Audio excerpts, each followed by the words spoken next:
सीमा बाजारातून भाजी खरेदी करून परत आली तेव्हा तिला घरात एकदम शांतता जाणवली. दोन्ही मुले निवांत अंगणात बसून अभ्यास करत होती. रोज धमाल करणारी मस्ती करणारे तिचे 5 आणि 13 वर्षांचे मुलगे शांतपणे अभ्यास करत आहेत. हे पाहून तिला आश्चर्य वाटले नाही. सीमा आल्याचे पाहून दोन्ही मुलांनी तिच्याकडे पाहून हसले. मोठा मुलगा पुन्हा अभ्यासात गुंतला, पण लहान का वंश, जो थोडा खोडकर होता, त्याने आतल्या खोलीकडे बोट दाखवत आजीची नक्कल केली आणि सांगितले की आजी आले आहेत. त्याचे हावभाव पाहून सीमाला हसू आले. तिच्या हसण्याचा आवाज ऐकून आतल्या खोलीतून सासू सुमित्रा देवी अंगणात आल्या आणि म्हणाल्या, हे काय मोठी सोनबाई, तुला माहीत होतं ना की मी आज येणार आहे, तरीही खरेदीला गेलीस? मोठं फिरायचं वेड लागलंय तुला. आता उभी राहून फक्त हसत राहशील की माझ्यासाठी चहा पण बनवशील? आईजी, मी खरेदीला नाही, फक्त भाजी घ्यायला गेले होते, तेही इथल्या बाजारात. सीमा शांतपणे म्हणाली. हां, काही ना काही घ्यायला गेली होतीस ना, त्याला शॉपिंग म्हणतात. तुम्हा छोट्या घरच्या मुलींना काय करणार? सुमित्रा देवी उपरोधाने म्हणाल्या. आता जास्त तोंड चालवू नकोस, पटकन चहा करून घेऊन ये. सीमाने काही न बोलता सामान ठेवले आणि स्वयंपाकघरात गेली. चहा बनवायला गॅसवर पाणी ठेवलं.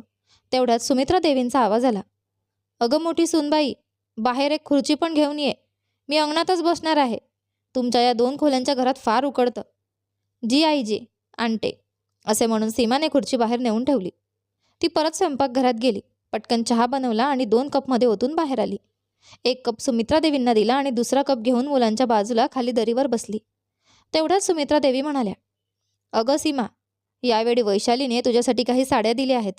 सगळ्या एकाहून एक सुंदर आणि महागड्या आहेत. बघ तुझी देवराणी तुझ्यासाठी किती विचार करते. म्हणाली ताईसाठी या साड्या घेऊन जा. भाऊजी त्यांना एवढ्या महाग साड्या कुठे आणून देतात.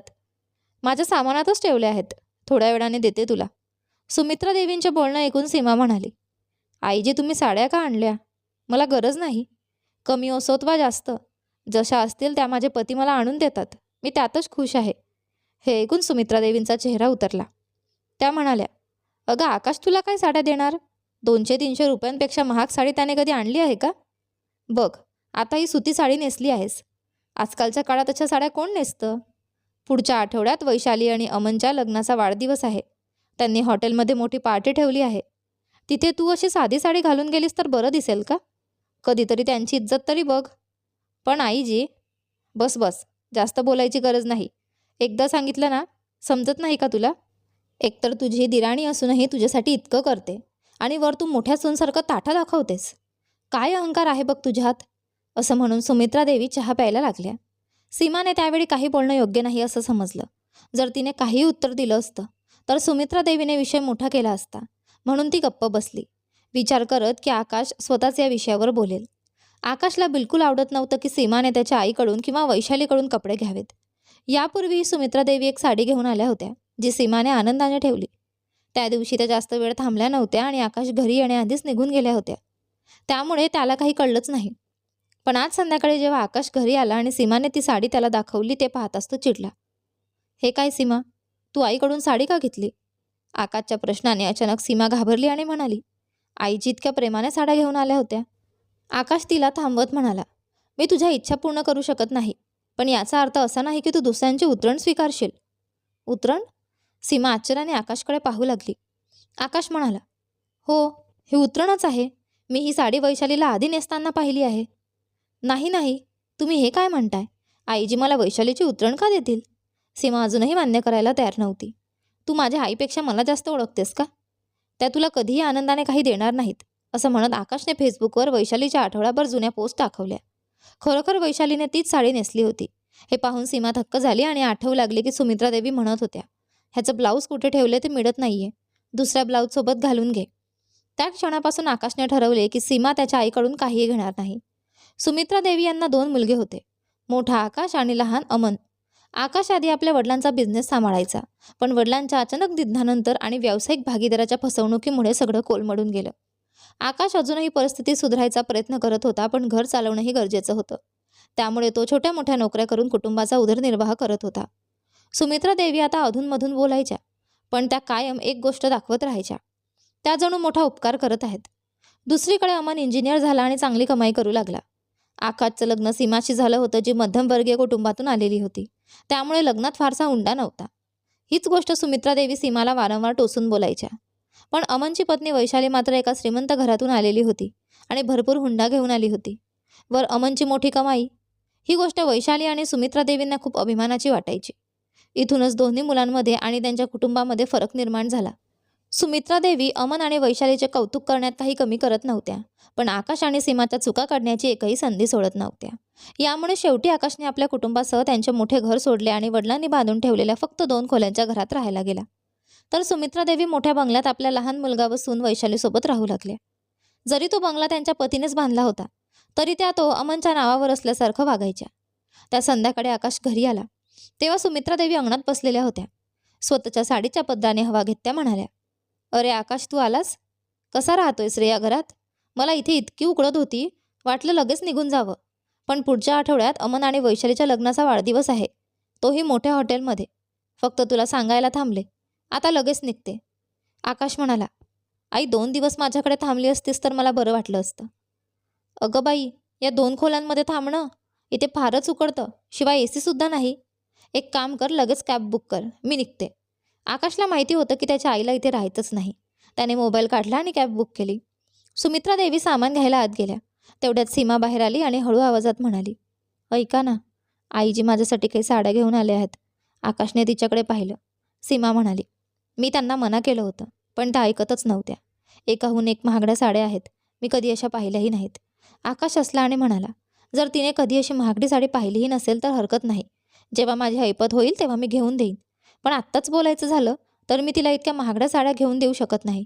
म्हणून आई, तुम्ही या साड्या परत घेऊन जा." हे ऐकून सुमित्रा देवी वैतागल्या.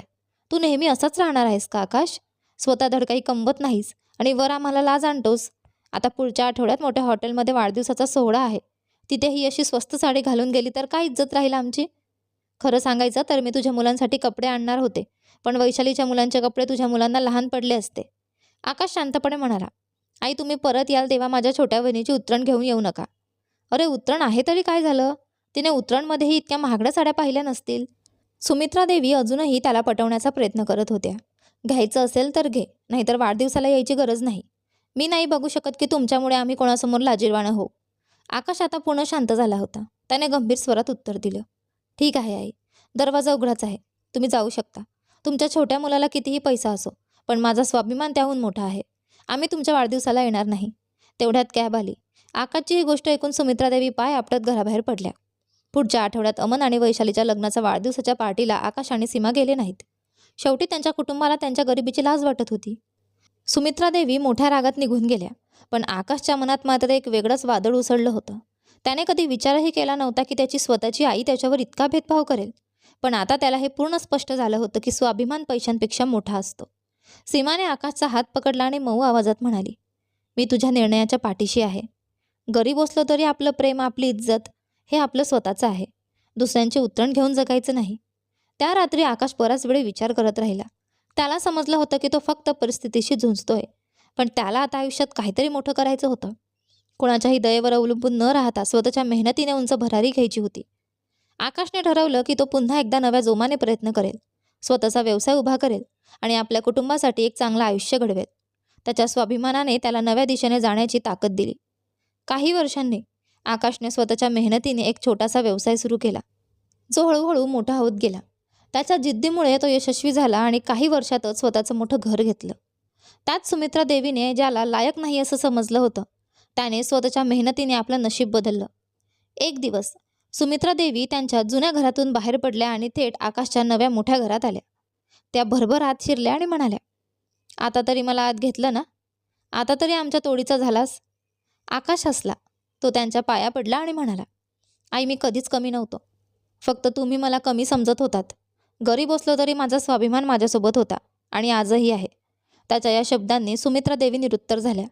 पैशाने नातेसंबंध ठरवता येत नाहीत हे त्यांना त्या क्षणी पहिल्यांदाच समजलं.